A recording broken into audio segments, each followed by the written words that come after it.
I saw that this was a thing 3 weeks ago. I was unable to listen to this song in that amount of time. This is a band, and normally I try and do these so I can cut them into shorts and put them up on the Eclipse channel, but we're going to spend some time with this because the band is Botch. Botch is significant because they influenced some of the best tech death and like hardcore and melodic hardcore, melodic metal, I can't even remember, Converge. So Converge, Dillinger Escape Plan, bands like that. This is the band that kind of birthed them a little bit. They are reissuing the We Are the Romans record. It will be out November 4th, and on that reissue will be this new track. The name of this new track is 122. This is so I kind of had heard clips before this, which is how I was aware it even existed. I finally sat down and actually listened to the song, and it was even better than I anticipated, because at first when you hear this in like just bits and pieces, it almost sounds like they softened up a little bit with age, which is a weird thing to say about Botch. Definitely not the actual case though, because this is a solid track. This is as glorious as I wanted it to be once I actually heard the whole thing all together. Wow.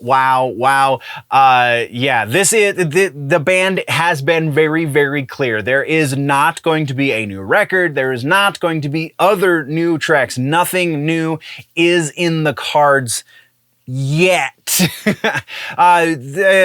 They speak rather definitively about this, but they did do a surprise live show out in New York just a couple of days ago, so maybe there's a little more of a spark there than they're willing to admit to, or at the very least willing to talk to the press about. So super excited about the re-release as for the We Are the Romans record, one of my favorite hardcore records of freaking all time, so absolutely worth your time to listen to.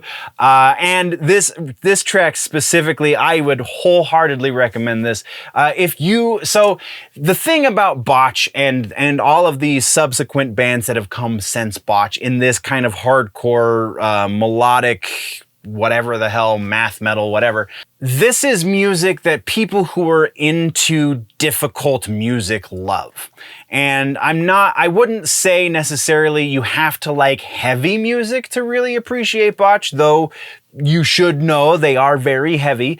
But it's more if you like difficult time signatures, difficult rhythm displacement, that kind of stuff. Again, think Converge, Dillinger Escape Plan, but also think some of the more experimental classical music that you might have heard. Adam Neely has a whole video on stuff like this that I think is case in point that this stuff has been popular since hundreds of years ago. So definitely worth a listen. Definitely, if you just want to expand your vocabulary, or if you just really like difficult stuff, like difficult to listen to jazz is a thing as well. If you like that kind of angular sounds, then you're going to love Botch.